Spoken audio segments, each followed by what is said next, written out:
શ્લોક ચોથો. કૃષ્ણ લીલા રસાવિષ્ટ શ્રીમાન વલ્લભ નંદન દુર્દૃશ્યો ભક્ત સંદૃશ્યો ભક્તિ ગમ્યો ભયાપહ. પાંચમું નામ કૃષ્ણ લીલા રસા વિષ્ટ.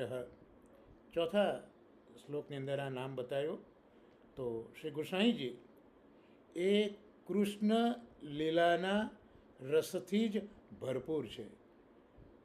શ્રી કૃષ્ણ પૂર્ણાનંદ છે, લીલા રસથી ભરેલા છે. શ્રી ગોસાઈજીમાં પણ આ જ પ્રકારનો લીલા રસ છે, કારણ કે શ્રી ગોસાઈજીને કૃષ્ણ ખૂબ જ પ્રિય છે, કૃષ્ણમાં ખૂબ શ્રદ્ધા છે, કૃષ્ણનું